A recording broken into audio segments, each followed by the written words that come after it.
Why am I doing this? Rent ain't that high. Jesus!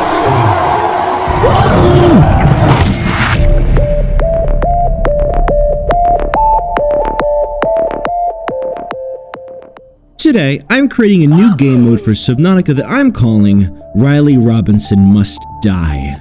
And here's why. Subnautica is a good game, one of the best in the survival crafter category. I love how this game can naturally induce terror in the player. I mean, let's be honest, the ocean sucks.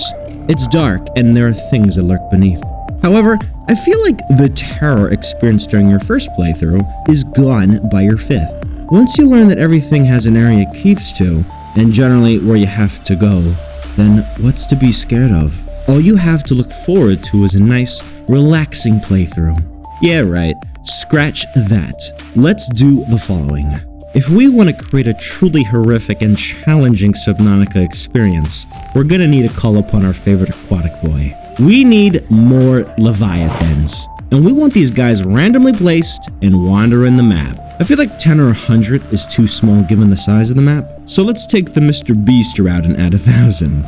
1,000 hungry Leviathans ready to chomp your cheeks. And we're just getting started. You see this water? Do you see this water? This water is too clear and accommodating. What if we make it so that we were basically swimming in wee-wee? Yeah, much better.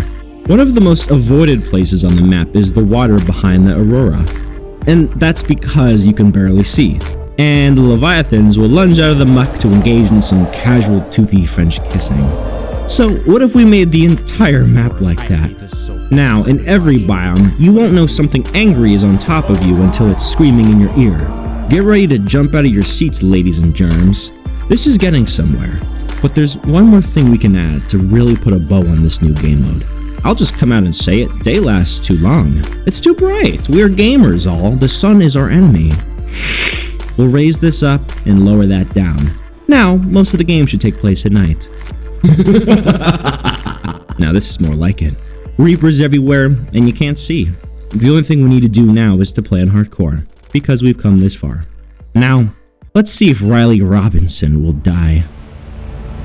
Ah! I'm fine. I'm so fine! Excuse me!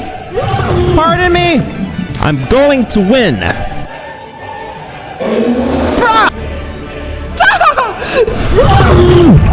Well, mission accomplished. I was certainly dying a lot. This might not come as a surprise to some of you, but clearly I was delicious to all of our new friends. And I had definitely made a mess of my pants in that time. However, like any good parent, now that I had created this abomination, I kinda wanted to beat it. I was gonna have to make some adjustments. Step 1. Being in the water is a death sentence. It was painfully clear that the habitat builder was going to be my bestie for resty here. If I wanted to explore a certain direction, then I needed to make sure that there was safety not too far away at all times. We just had to live long enough to make the damn thing. Step 2. When I'm forced to be in the water, I need to keep a low and sneaky profile at all times.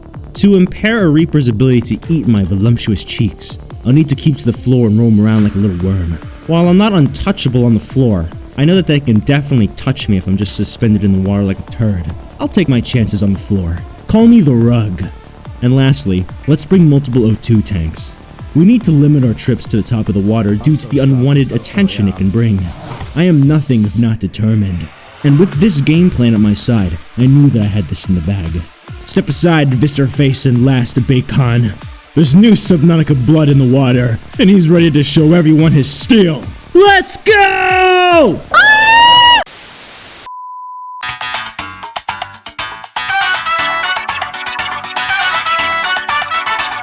Okay.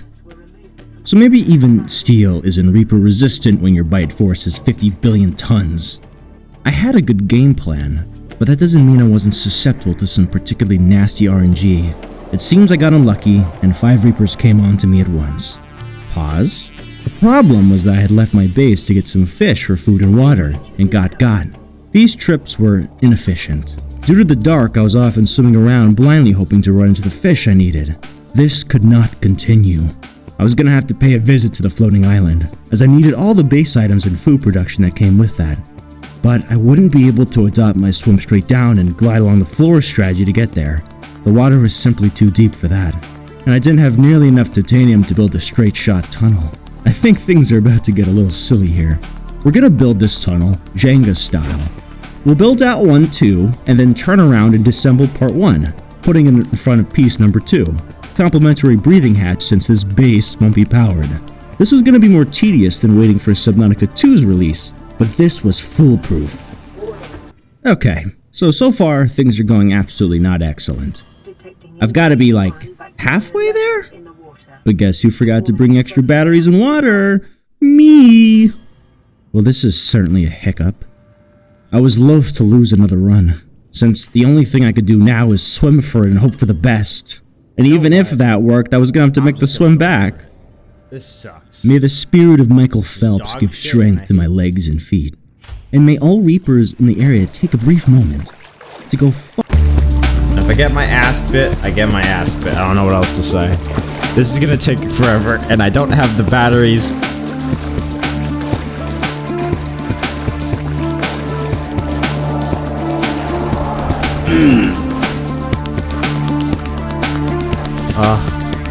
Poorly rendered island, my beloved. Land ho! Picking up multiple energy signatures on the island's surface. Alright, now comes the cool part. I want to scan stuff that's gonna make it easier for me to exist.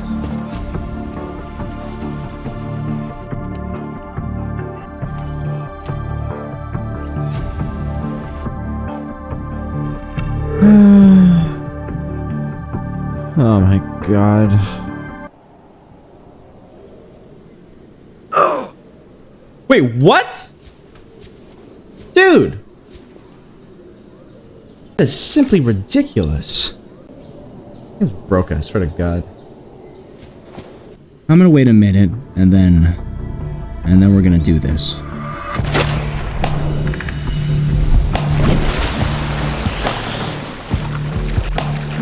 This was such a filthy, disgusting choice that I have done. There's been allegations in my community before that I'm a masochist, and I've always stymied them, but there might be, I'm not exactly helping my case here.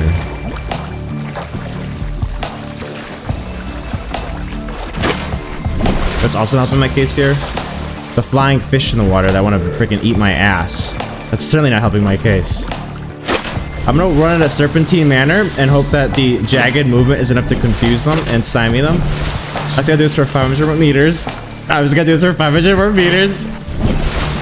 I have to do this for 500 more. Alright, it's okay. We're fine. Everything's fine. Everything's cool. Serpentine manner. Swimming at a serpentine manner. It'll screw up their AI. They can't get a lock on. They get confused by fast-moving objects. Serpentine. Oh yes, the sun rises on a new morning of excellence. There's like 15 in the water! Serpentine. I'm doing so good, honey. Serpentine. A little right, a little left. Oh, a little right, a little left. Come on, baby. Come on, baby. Show me that money. Show me the money. Freaking dump those pennies into my mouth. I don't even know what I'm saying anymore. This is like, okay, I'm not gonna say anything until I'm home sweet home, but this is working oddly well is what I wanted to say. I don't know why. Okay, I say that as I get fucked up. Ow, good thing I had health kits on me. Left, a little right, a little left, a little right. God, baby. My God. Eat shit. I cannot believe that worked. I cannot believe that worked. There's only one way to beat a nightmare map, and it's by showing what humans do best. Full industrial revolution, motherfucker.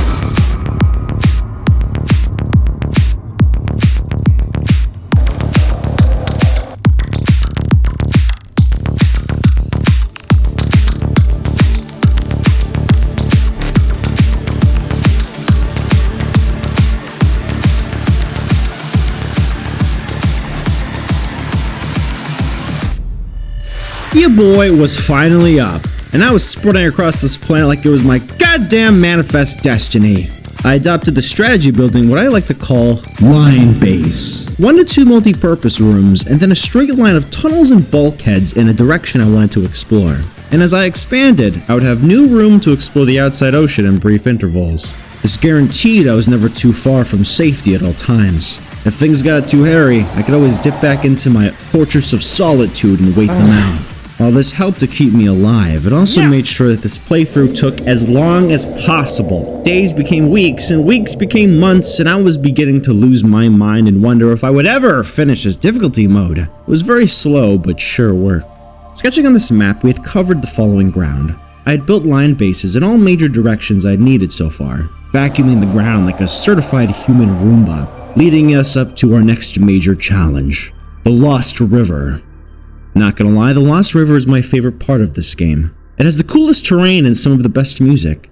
But the Lost River is peculiar, as it's got twists and turns and stupid garbage that grows out of the ground called plants that would make it annoying to make a line base. But first, I would have to get down there. I had built my line base past Gun Island above Life Pod 2, which is located directly next to a Lost River entrance. This entrance is typically my go-to due to it being able to avoid the inconvenient ghost Leviathan that's a bit further down the river in the main corridor. There is a juvenile one here, but he's just a little guy and easy to avoid.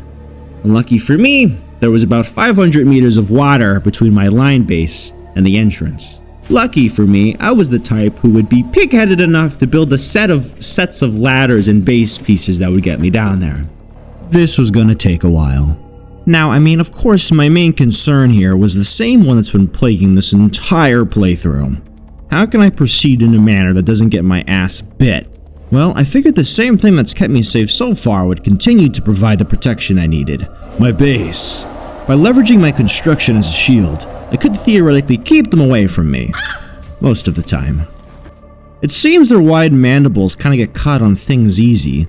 So the more I could get them stuck on my base, the easier it would be for me. It wouldn't do nice things for my eardrums though. With how long I've been playing this, their roar still rattles me, I'm ashamed to say. I just want to take a brief moment, as an aside, to discourage anyone from playing the game like this. While it has been amusing to set such a high bar to see if I can overcome it, the hours upon hours of backtracking and waiting have been suck. You're not going to believe how long I spent on this playthrough, and I will be revealing this at the end of the video. But we did it, and got lucky at times by leveraging the vertical connector to speed up the process. Once we were within 250 meters of the floor, I felt comfortable making my move. And now, we can start our descent into the Lost River.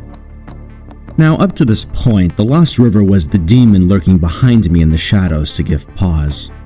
Truth be told, I wasn't sure what I could hope to expect from the Lost River. With 1,000 extra Reapers on the map, I could only imagine there might be dozens of them packed into this tight space. If this were to happen, I could effectively be soft-locked out of beating this. The only reason I've been lucky so far is because I've been playing the part of a worm when traveling outside of my base, and being willing to wait if the water seemed too active. However, I don't know how effective this would be if the river was jam-packed. We would just have to wait and see. So what I found turned out to be just the opposite. Other than the expected baby ghost boy tin, there was nothing. I guess the mod pack decided not to spawn them below certain points to prevent them clipping into the wall. But you know what? Maybe after all we've endured, maybe we're entitled to some peace and quiet.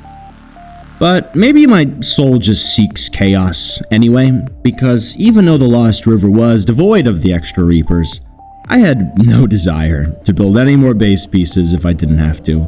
By this point, I was so sick of running back and scrounging the ground for pieces of scrap metal I had missed, as if I was trading them for crack money.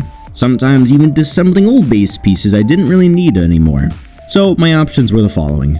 Either we build several different small bases a couple hundred meters away from one another within the Lost River, going from one to another like we were daisy chaining, or we find some way to build the Prawn Queen and ride her as God intended, which in turn would allow us to drill the bigger deposits and also get all the way down to the containment facility. Why do I do this to myself? The biggest hurdle we would have to clear would be twofold. We would need to spawn the Prawn Queen in an area that wouldn't have it sink to the bottom of the water and make retrieval code red dangerous. And two, we would need it to be somewhat close to Life Pod 2. I was not, under any circumstance, Pacific rimming the prawn halfway across the map. I was gonna get tore up if I did that. Part of me considered deploying the mobile vehicle station basically on top of the Lost River entrance and letting it sink all the way to the bottom on its own, but I don't know if my luck was just garbage, but there was pretty much always a Reaper, Leviathan, snake piece of shit right by the surface over here, just kind of keeping an eye on things, so that was sort of a no-go. So I decided maybe we could make use of Gun Island here. Is it possible to put the station in the shallows and have it drop the prawn on the dry sand? Come on. Yes! Yes! Move! Oh, well, that's convenient. That solves problem number 1, I guess. Now we just gotta get it from here to the Lost River. Self-discipline is done. Welcome aboard, Captain. Come on.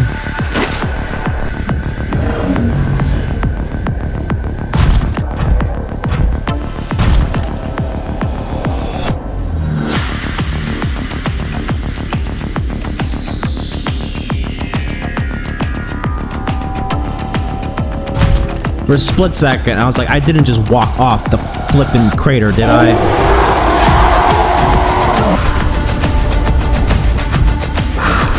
Shut up! Shut up, shut up, shut up, shut up, shut up, shut up, shut up, shut up, shut up, shut up, shut up, shut up, shut up, shut up, shut up, shut up, shut up! Drop! Faster!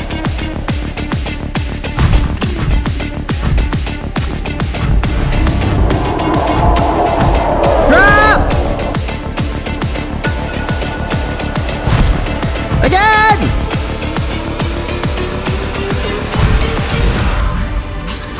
Yes! Unbelievable, bro. You are nothing. Well, that was insane. I had all but messed my trousers, but at least we had prevailed. All hail the SS Riley Won't Die! The Lost River, Volcano Mountain, and Containment Facility were there for the taking once I had my Prawn Queen at hand. These areas provided much needed titanium, kyanite, and pretty much everything in between. And given the lack of Reapers in this area, surprisingly, things started to flow a bit like butter. It was almost like a normal playthrough at this point, and after grabbing what I needed, we made our way to the containment facilities to start our final objective: to craft the vaccine that would signal the end of this cursed playthrough. I wasn't eager to grab the ingredients to craft the vaccine just yet, given that it would mean I would have to expand my stupid line bases. So I spent some time ferrying resources back to my base so I could build the rocket. Isn't she lovely? But the moment of truth had come, and I could delay it no longer. Once we got all the ingredients, we could get vaxxed, shut off the gun, and get the flip off this rock. At this point, no more words are needed. Let's conclude this video strong with the best soundtrack in this game. Thanks for watching, everyone, and a very merry go to hell to this difficulty mode.